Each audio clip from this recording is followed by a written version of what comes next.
Oh, good morning, everyone. It is Friday.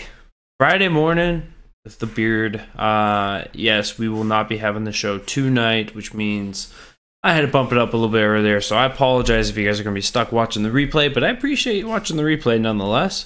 For those of you guys tuning in live, thank you for that. Thank you guys for sharing this out, for retweeting this, for getting your friends and family involved, because it's important that we grow this community and we actually have discussions. So I realize, yes, I understand that my stance, my premise of the show is very controversial for the very reason that I want to open up the lines of discourse. I think that what Laura Loomer is doing is not necessarily good for anyone.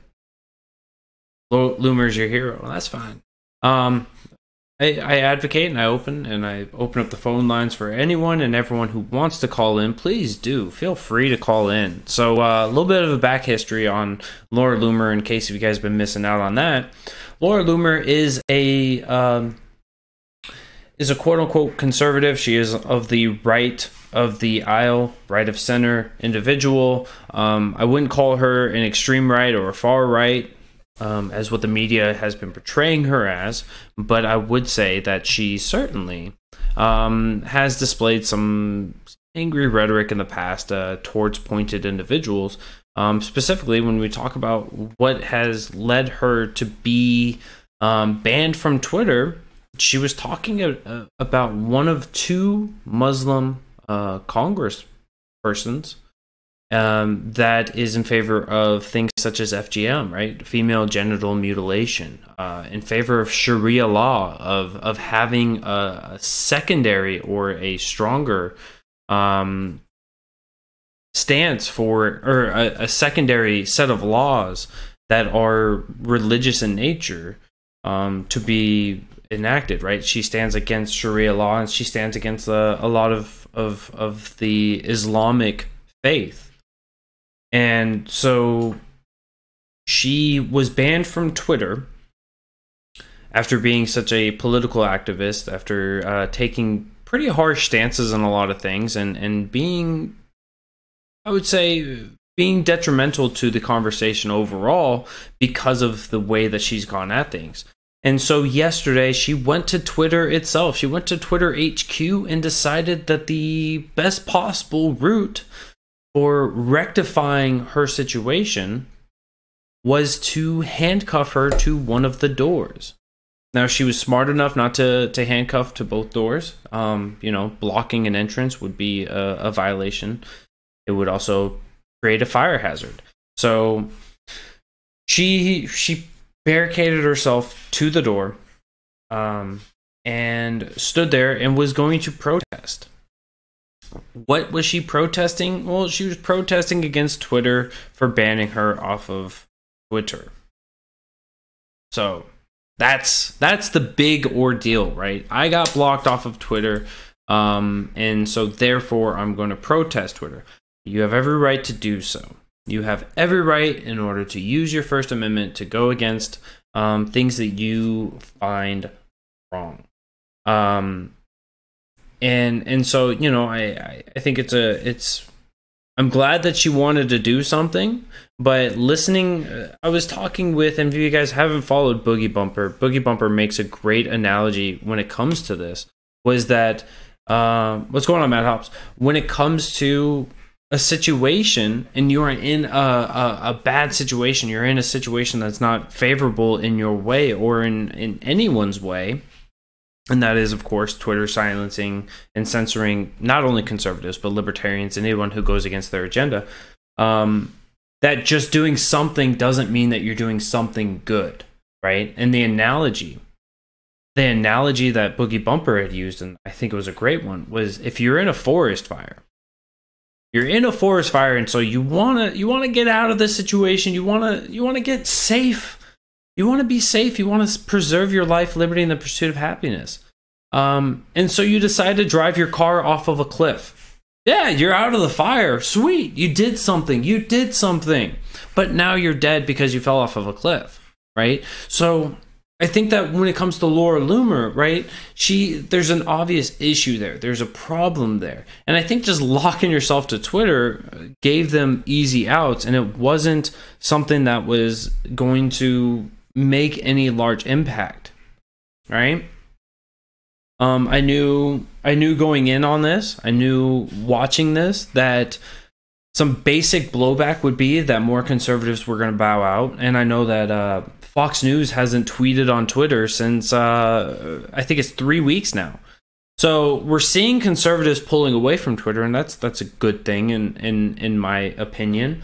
But what she was doing doesn't really add to the goodness of the objective. And the objective is to either A, end the censorship, or B, move people away. I've never been a big fan of hers, but I still admire her tenacity. You can obviously be in favor of the vigor that she has and the tenacity that she's displayed, and the perseverance to really see this through. But the question becomes, what good is she going to bring of this? What is she actually going to change? And how does change need to occur? Now, I was on another show last night. I went on. I'm Twitter banned for life. Wow, I'm sorry. I was on another show last night, and if you guys know who Vicious is, I was on Vicious's show last night, and we were talking about this. And what are some things that we can do? What are some things that we can do to fight against the censorship that is so prevalent in Twitter, in Facebook, starting up in Instagram, on Patreon, on all these different platforms, YouTube, I'm sorry, I almost missed YouTube. What can we do in order to change this, right? So being a melting snowflake and saying, I'm being oppressed, I'm being offended, I'm being censored, it's time to take action. And chaining yourself to a door is a tactic that the left has used, and it's a good way to spur up feelings and to spur up animosity and bring divide, but it doesn't give you resolution. It doesn't give you any solutions on the matter. It just says, you need to bow to me or I'm going to keep doing this. And Twitter actually handled this in a way that really benefited them. What did they do? What did Twitter do? They said, you can protest all you would like. We're not going to press charges against you. Without a complainant, you will not be arrested. So she now had all of the balls in her court. She had everything at her disposal. She could stay there as long as she wanted to. She could have starved herself to death. If she wanted to sit there chained up onto the door of Twitter. So she didn't have a game plan. She didn't have an objective goal that she was saying, look, I'm going to keep doing this until this happens. And she was trying to say that her one voice was going to be able to manipulate and control all of Twitter, right? To control Jack Dorsey, as well as all of his administrators and all of the people within the network. So she wanted to battle this, and she set herself up in a way that was not going to be beneficial. This is why I really do genuinely believe that she is a melting snowflake. Is she still there? No, she actually left it at about 6:40 p.m. yesterday. So she was only there for a couple of hours, right? The police were like, yeah, we're not going to arrest you. No one cares. And then she was like, part of sauce. There were some good discussions that were happening there, right? People were challenging her on a lot of the smears that have been prevalent in the media. And so I think for her own benefit, for her own agenda, it may have helped at least enlighten some people that were there to listen, to see what she was saying. But as a whole, for the nation, for the censorship, for the social medias, for the infrastructures of the digital platforms, right? No impact whatsoever. And so it was a woe is me moment. And she got some good publicity out of it. But just like when Alex Jones was banned from all these platforms, and I disagree with the idea of censorship. If I owned a platform, I wouldn't have censorship. But it's just like when Alex Jones was banned, right? It caused a big upswing in his publicity. Caused for many people to go and listen to him on his other platforms, on Infowars.com, on all these different areas. And so it gained him that publicity, but now Alex Jones is kind of, he's rescinded back to his levels, minus Twitter, minus all these platforms, of course, but he's back to those same levels, maybe just a little bit buffed up. And I think Laura Loomer is going to be going down in the same way. Laura's trying to expose Islam and its evil against the Jews. I commend her. Just leave Twitter. So yes, Islam does certainly have a large flaw in it. There's a lot of Islamic groups out there that commit atrocities against Jews, against Christians, against even atheists, against anyone that is not of the Muslim belief. And so, I applaud her for bringing that up, and I think that there needs to be a conversation there. But I think that the way that she has displayed it is not a way that people can have a robust conversation about these things. And so it's once again, right, something that I talk about a lot on here is the idea that this breaks away from civility. This breaks away from what discourse is supposed to be in this country, and instead it's just the people that agree with her that will be involved with her, and the people that disagree with her will just disassociate, right? Rather than trying to create a conversation, right? Rather than saying, hey, here's my stance, let's actually have a conversation. She took very bombastic stances, and was hoping that would somehow make a change, and it doesn't. It really doesn't, right? Studies have shown this, history has shown this. If you just be bombastic, you change nothing. You may bring a couple people and you may push a couple people away, but you're not making an impact in the grand scheme of things. And so I think that's really what Laura Loomer is doing. It's not conducive. It's not conducive for fixing this country. It's not conducive for opening up the actual atrocities that are being pushed because of Islam, right? Not because of all Muslims, not because of everyone who follows Islam, but because of the core values of parts of Islam, right? I think that anyone that looks at Islam in an objective light can see that there are atrocious people that use the scriptures of Islam in order to promulgate disgusting things, right? In the past, Christianity had done that. In the past, I wouldn't say every, but a large swath of religious groups have been able to use their religious beliefs in order to use these things, right? This is why there's been large calls for reformation within the skeleton or the structure of Islam. And I think she was trying to flip everyone's minds all at once, which you can't. I agree. It's about making small movements, right? One thing that I'm doing here, right, is I'm trying to flip every single person anyone who will listen to me, right? I'm trying to flip your guys' minds that, hey, maybe the government's not the person that should be protecting you, your life, your liberty, and your property. Maybe that should be you, right? And so I encourage conversations on every level. I encourage people to call in. I encourage people to have discussions. And this is the only way that we can grow these movements, is by having discussions instead of just being bombastic and being ugly with the rhetoric. So back to the core of this, right? Laura Loomer. She is using identity politics. She is. I stole your chat from me. She's using identity politics, right? She's saying, I'm a Jew. They are of the Muslim belief. They believe in Islam. And so everything that they do is atrocious, or some of the major stances that they take are atrocious, and therefore they need to be shut down.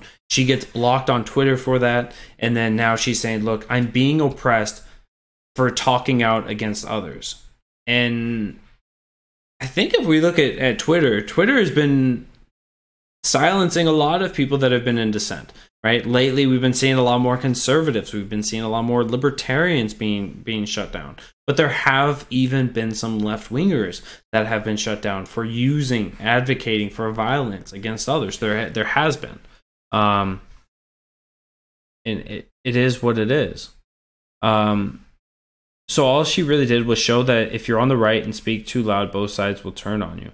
I disagree with that notion, because it wasn't about just because she was speaking or speaking too loudly. I think really the content of what she was saying needs to be put into the context as well, and certainly understanding the rules in which you're playing on.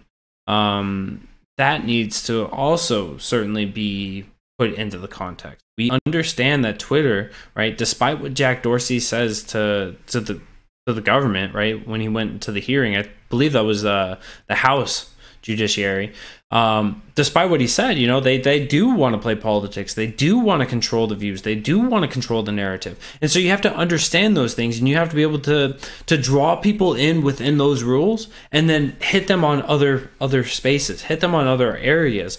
And then that way you can say, I violated your rules on your platform. I didn't do anything like that. And then we can really, that would be a much more robust conversation, and be able to say, look, I did nothing on these platforms and I'm being shut down. And so you would have that ammunition, and that would be able to swing people even on other platforms or on other sides of the coin. Right? That would be much more impactful than saying, look, I violated what Twitter didn't have in their rule book, but has been displayed as in their rule book. And now I'm the blowback is so much that I have to do something, that there needs to be some form of outrage, and I'm going to be the person going out there and doing this. Laura seems to believe we are past the tipping point and nice, quiet, slow decorum has failed. But I don't think that using the rhetoric and the stances that she's taken is going to be effective in any way, right? So one of the reasons why the left is able to use that same rhetoric and it has a larger impact is because it's not only being hit on that one spot, it's being bombarded from all sides. It's being bombarded from the media, from your social media, from when you go to schools, when you're around town, right? These are things that are being bombarded, right? When you turn on the television. So you get bombarded from all sides, which is why whenever you see something like that, you can connect all of the dots instantaneously, and you will be able to bring out a larger impact. When you have somebody, some relatively small individual coming out here and doing something like this, and that's just one piece, you go, you try to look into things, and things are not displayed in your favor, because you're having to fight against every one of those beasts: the media, the television, the social media, the schools. You're fighting against everything, so it's not going to be an effective battle, right? But when we look at where are conservatives thriving, where are the right-wingers thriving, and that is on alternative media as well as on podcasts. These are things that the left has not been able to get a good grasp on. They haven't been able to really blow up in these fields, and so more people need to be encouraged to going over there, right? One of the reasons for that is because the left wants just an echo chamber. The right, we've seen this with Dave Rubin. We've seen this even, with Ben Shapiro has had on a couple of people that are on the left. It's encouraging people from the other side to say, hey, let's have a conversation. Let's have a debate, right? Politicon was great for this, because it showed that the right had much more value. It had much more logic, more principles involved with the notions that they were espousing, and it really pushed back against everything else. So it's about taking these platforms in which the conservatives are strong on, and being able to continue to expand that, continue to spiderweb that out, and to fight for control in those areas. Now, if we want to fight on the social media platform, this was something I was also talking about last night on Vicious's show, was that the social media platform, when you look at the Twitters, you look at the Facebooks, you look at YouTube, right? These are all just, they're effectively, they are the branches of a tree. The roots, the trunk of the tree, what is that, right? That is being able to have the Apple Store put you out there, the Google Store, right? The Play Store, whatever kind of place you can go to in order to get these apps. Looks like we got a call coming in. Wherever you can get these apps, right? That's where people are going to be getting these things. Hello, welcome in. Who is this? You've got Free Spirit here. How you doing today, Mr. America? I'm doing well. How are you? I'm doing well. I've been watching your show. I've popped in on your YouTube live streams. Been listening to you here for a little bit, and I jumped in about 10 minutes into the show. Got tied up on something else, and before that, so I caught the kind of the middle of it, and you were talking about how sometimes taking the less passive or the less aggressive, bombastic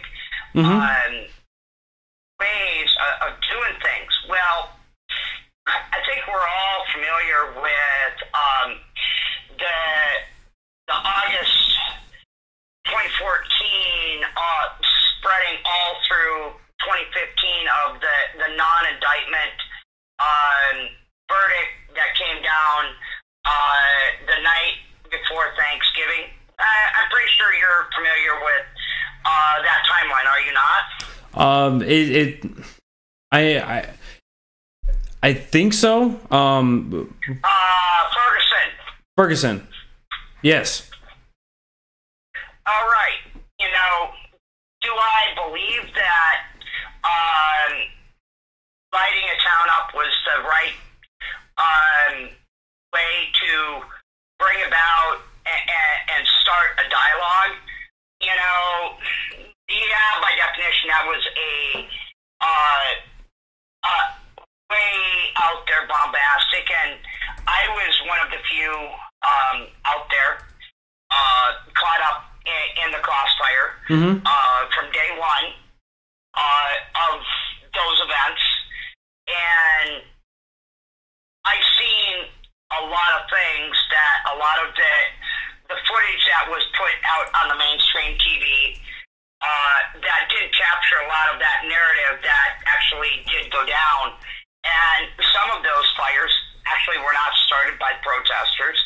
I will put that out there. But anytime the civil discord gets to that level and complete and total chaos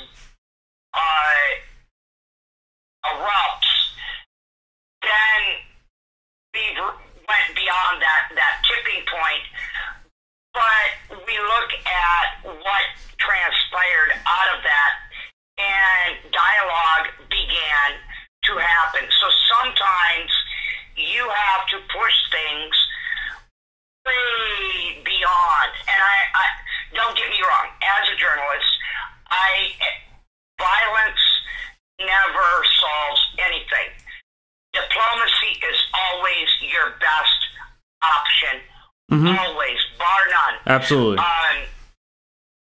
Make no mistake about it. I will never condone violence, property damage, any of that stuff.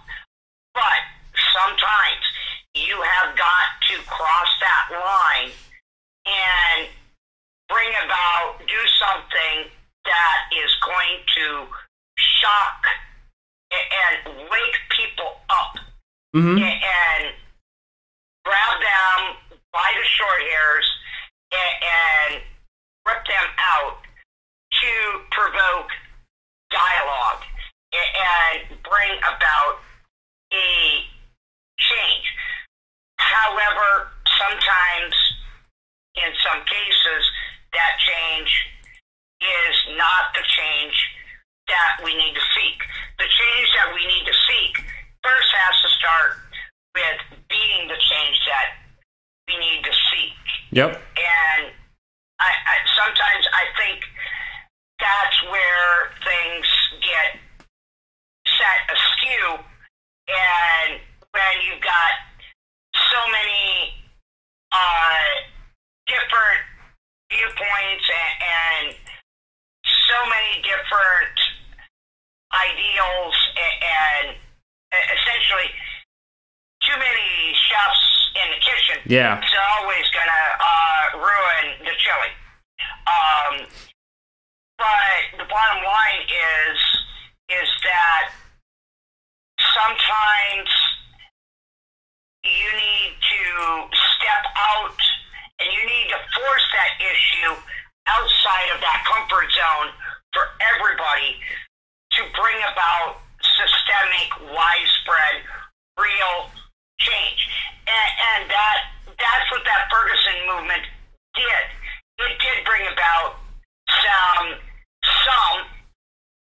positive change, not a lot, yeah, but it did bring about some change. Now, I've had the fortunes of traveling all around this country and interacting with some very, very good and people that truly do represent what that badge means: trust, honor, loyalty, integrity.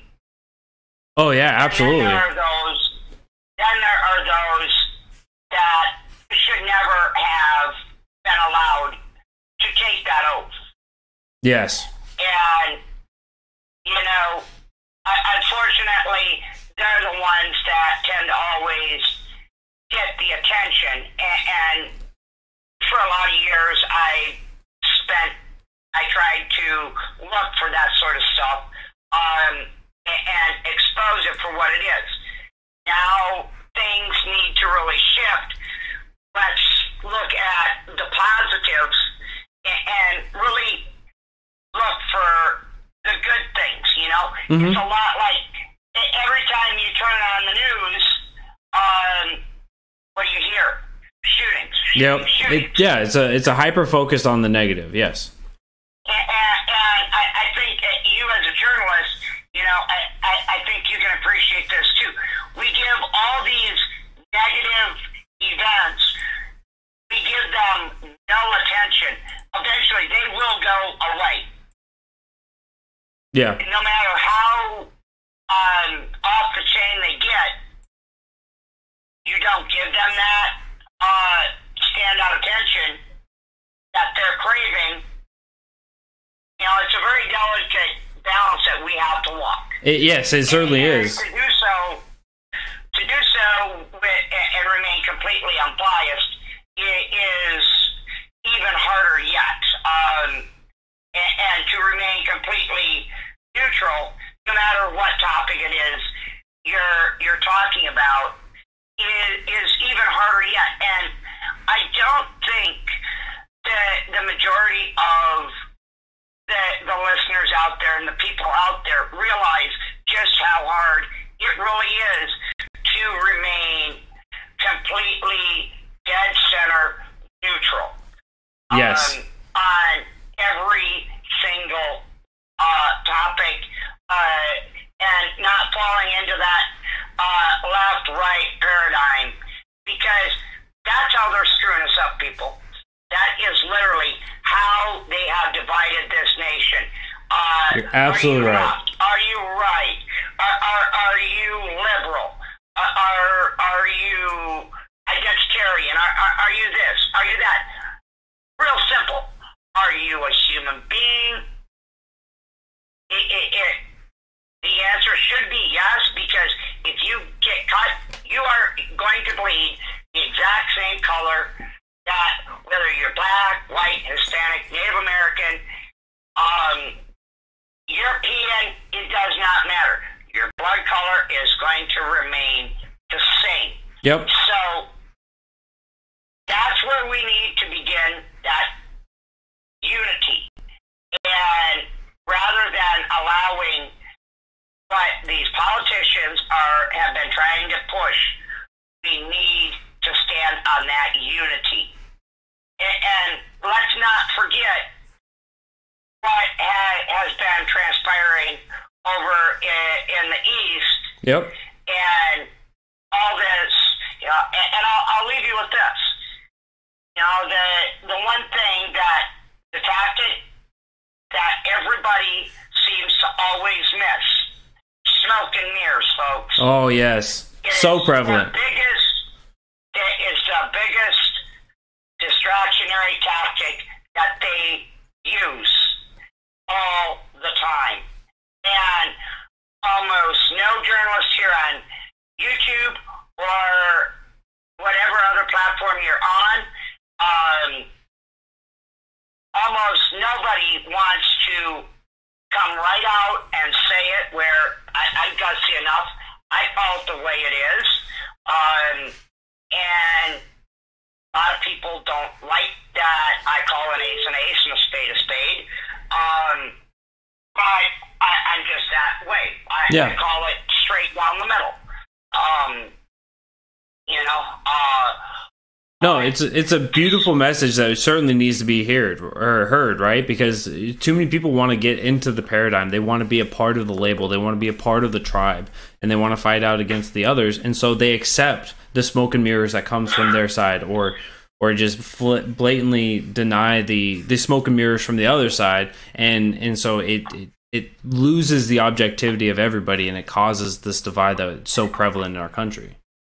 Well, what it ends up causing is this very dichotomy of Laura Loomer's and that other one, Sarah. That was a big movement last year. Project Identitarian. Can't remember who Sarah or Laura Sutherland. Yes, Laura Sutherland. Yeah. All these types of all these people, all they're doing is creating more social discourse and social divide, and by giving them their 5 minutes of shame or fame, whatever you want to call it, all you're doing is just giving them essentially what they want. Do they ever deserve to be kicked off a platform?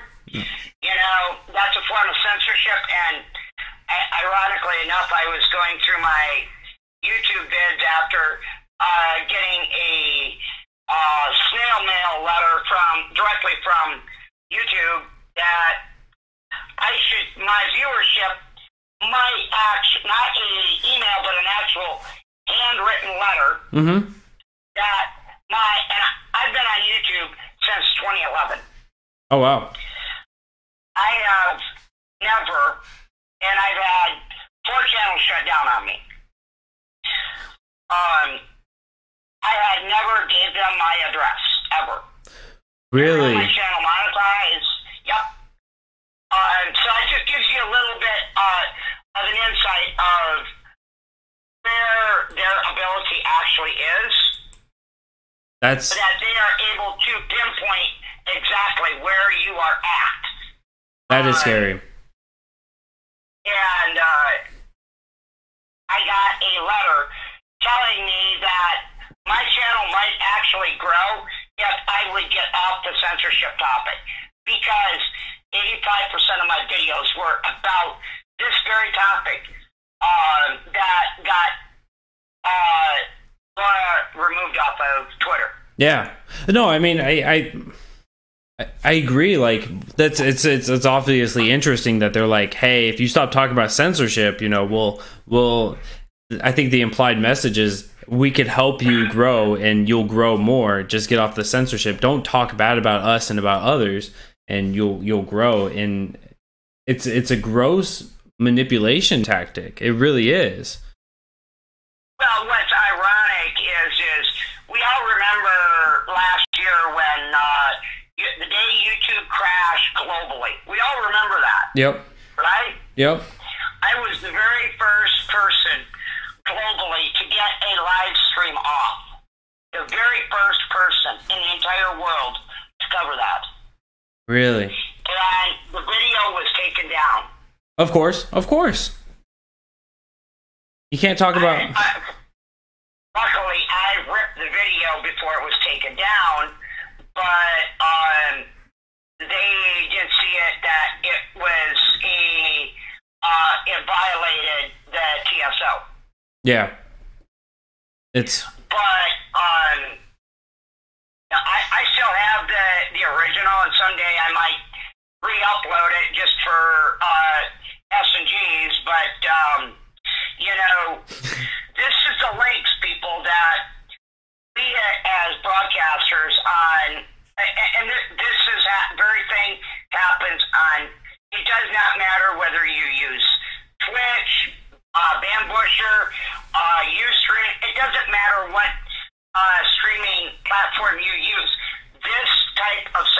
censorship is happening across all of them. They all have the exact same TSO. Yep. I can assure you. And if they don't like one little word within your title, their AI will simply pull it. YouTube's AI is probably the most advanced. Yeah. But Facebook is not far behind. No. Periscope is not far behind. So, people, censorship, it is extraordinarily real. And the plan, before watch how throttled we get before the silly season hits. I would say about mid-June of 2019. Yeah. I'll let you finish up this thought, and then we got a couple more people that want to call in. But just be vigilant, people. And when Mr. America asks you to share, like, share, and subscribe, show the man a little bit of love over here on YouTube. Yes, please. Spread the message over here on YouTube. YouTube is still a very viable resource. Share the love over here on YouTube. I appreciate that. Because he's new over here on YouTube. He needs the support and the love over here on YouTube.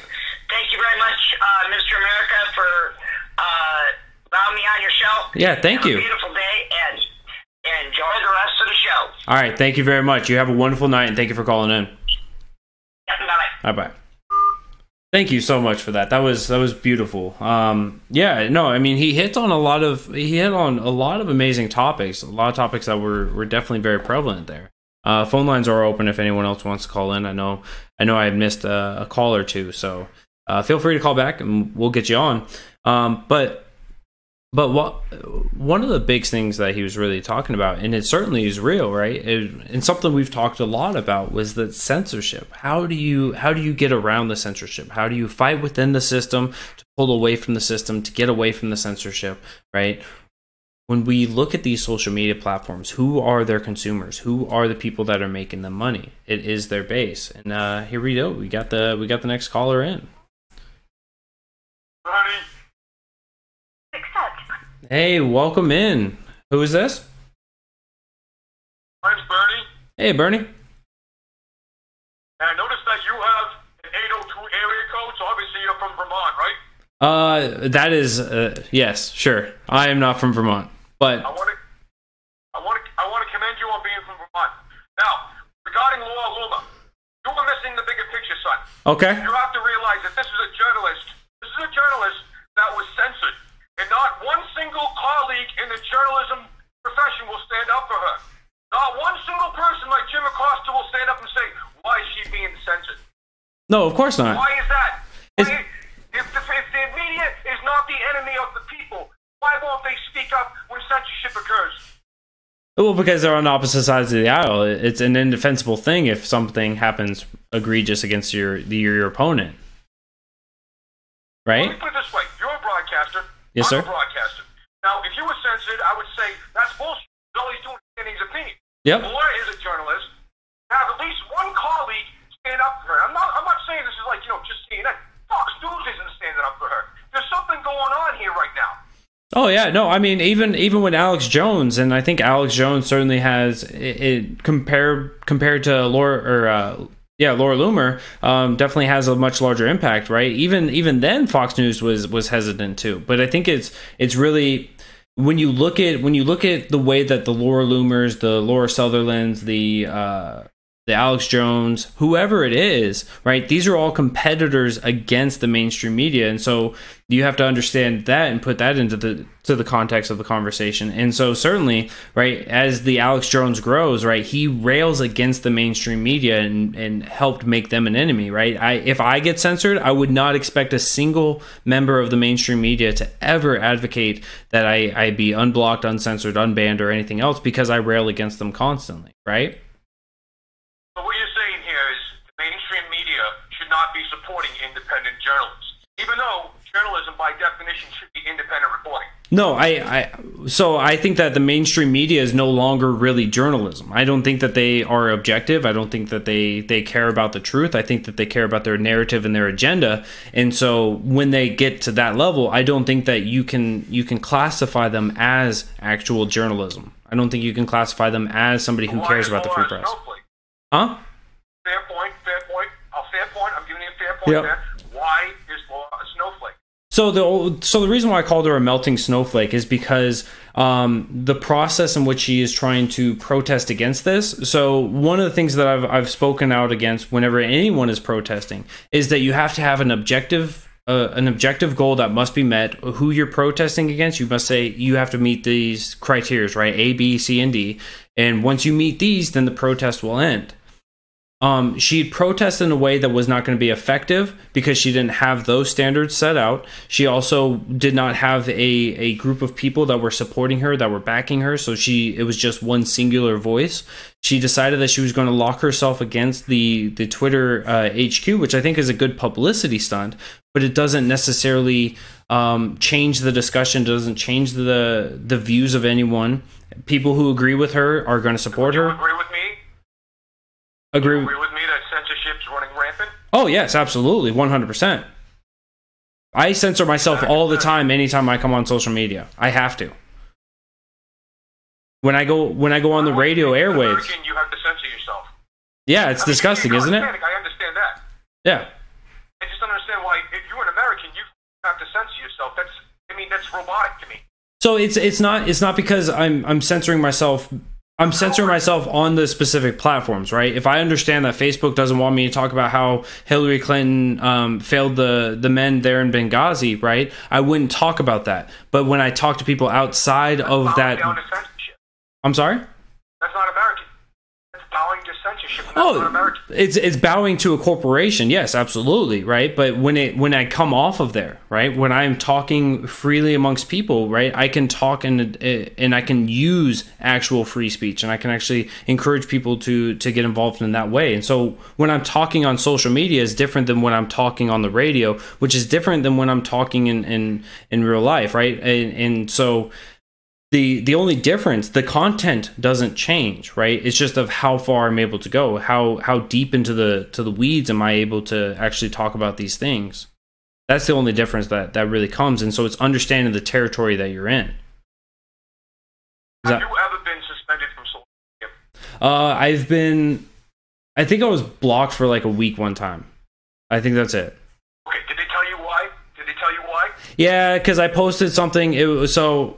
I hope this doesn't come as a blowback, but it was basically I'd shared a post that basically said why won't I advocate for gun control, because I don't want to load myself into the trains, right? A reference to Nazi Germany and the concentration camps and the Jewish people being disarmed, and so that was controversial. You specifically, that's the reason. Well, that was the post that got me blocked or banned. I understand that was the post. They tell you things that you said specifically, or they just say, hey, you violated the terms, and that's the end of it. It was the terms. Yeah. It's a lot easier to do that, right? It's a lot easier than be specific. You say, you know what, I just don't like his message, let's censor him. Yeah. It's the America we live in, and I think it's sad, and I want to thank you for taking my call. Yeah, no, I appreciate it. And I agree with you right there in the core of it. I think that we just disagree on how we combat it. I think that's the only difference. So I appreciate you for calling in, Bernie. And thank you. Have a good one. Hey, I'm running in 2020, by the way, so if you do want to vote, I'll be on the platform. Do you have pudding cups? All right, have a good day. Do you have pudding cups for everybody? I just got to know. Thank you. Bernie Sanders, everybody. So thank you for that call, and I hope you guys enjoyed that. I mean, it was a good discussion, right? Talking about how it's actually working. Yes, censorship is against the First Amendment. Censorship is against American values and ideals. But to understand the nuance of that, right? How the First Amendment works and how it protects the speech of the people is just protecting us from the government. It's not protecting us from each other. So you should be able to speak truth on social media. You are bowing to liberals. Yes, I'm bowing to liberals while I use their platforms to advocate against them, right? And so understanding that how these companies work, how these entities work, if I don't bow to them in some capacity, in some way, I can't grab people that are within that platform and drag them away to other platforms, right? I won't talk on Twitter the same way that I talk on Facebook groups, right? There's plenty of groups in which I'm pretty well involved with, right? Liberty in the South is one of those. Being libertarian is one of those, right? A lot of these groups where I can have much more robust and much more critical conversations about what's exactly happened in the past, what's happening right now, and everything else. I won't have those on Twitter because I know that Twitter has a much tighter stranglehold on what they allow their consumers, on what their people are allowed to do. And so we have to figure out a way to create not only a new platform. And this was the idea I was going to be getting on before the first call, and the idea that just because we build an app, just because we build a small platform, doesn't mean that that platform is going to be viable for the grand public, for the larger amount of people, right? Gab.ai is a great platform because it's a free speech platform. They say, look, don't dox each other, don't go after each other, don't make death threats against each other, and say whatever it is that you want to say, right? Gab.ai is a fantastic platform in that way. But the problem is they don't have an infrastructure behind them that enables all of the public to be able to get on board with it. So if you don't have it, if you're not starting from the roots, if you're trying to jump onto the branch of another tree and grow out and have freedom coming from that, if the roots, if the root of the base of the tree is corrupt, right? It's not going to work. It's not going to be feasible for the large amount of the public. And this is why Gab.ai needs a new platform. DuckDuckGo, I'm hoping that DuckDuckGo will be able to grow and be able to prosper and be able to build up and have an app store of its own and be able to build up and compare itself to Google, to Apple, to whatever infrastructure, main infrastructure, the mainframe of these databases, if you will, are structured on. We need something to emulate that, and that's why I'm hoping for DuckDuckGo on. And then once you have DuckDuckGo build up and it's got this app store, now you have something where the people are able to download these apps and uninfringed and uninhibited by others.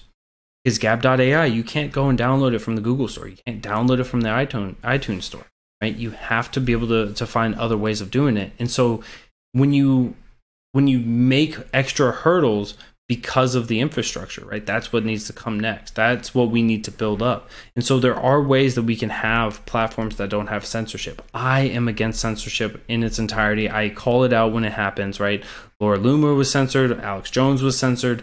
There's even, if I recall correctly, there were 2 members of Congress that were even censored on social media. So it's just like, we can see that these standards, not standards, we can see that the powers that were given to these social media people really speaks to the idea of technocracy. Now, technocracy is a huge issue. It's a huge problem that is growing. And technocracy and how that functions and how that works is using technology in order to subvert, in order to control, in order to manipulate the people by going around the government. While the government doesn't have any control, and this is something we've seen from people like Will Chamberlain, who advocate of nationalizing Twitter or having government just be able to grab on with its greedy hands and hold on to social media and ensure that they can't control and censor, block, ban, or do whatever it is, right? Inhibit the free speech. That's the only way that you can do that, and so they advocate for that. But you have to beat it with the market. You have to beat it with free ideas, with the free market. because once you enable the government to have its tightly clenched fist on a market, good luck getting it off of it. Good luck on having that freedom again. So we can't advocate for a free market. We can't advocate for a government controlling things. We have to advocate for the free market, and we have to advocate for new people to come in and provide new products and new infrastructure in order to be able to combat the censorship that's out there. And to wrap this up, and I appreciate you guys for joining in today. To wrap this up, really, like, Laura Loomer has been hit. She's been hit hard. She's been hit with the censorship. She's been hit with the ban. And so she's been wronged in a lot of ways. She's been wronged by the idealistic view. But understanding the game that she was playing in, you have to understand that there's rules that aren't written. You have to understand that they have control. And if you look to upset those powers, there is going to be blowback, and that's what she received. Her protest, the protest that she did at Twitter, was not going to be effective or really fundamentally change the discussion there. So thank you guys all for joining in today. Sorry for being a short scope, but gotta go drive 6 hours and then go to a wedding and then have a good time with that. So I hope you guys all have a great night. It is Friday, so don't drink and drive or ride with those who do tonight. You have family and friends who care about you and love you deeply. I want to see you guys come back. We should be going live tomorrow night around 6 o'clock, 6:15. Got a guest coming in. We're going to be talking a lot about what is going on in the state of South Carolina with our legislators, as well as what is going on in the world of politics from another libertarian. So he's the head of the Greenville County Libertarian Party, and he's a great guy. He's got a wealth of knowledge. He's a watchdog lawyer, so it's going to be a great time. You guys are going to hear some really interesting stories tomorrow, and hear of an extremely wise and intelligent man. So make sure you guys tune in tomorrow for that, about 6:15 tomorrow night. I'm looking forward to it. So I hope you guys all have a great night. I will see you guys then. I am Mr. Murica, the Bearded Truth, Jason Lyon. I hope you all have a great night, and I'll see you guys soon.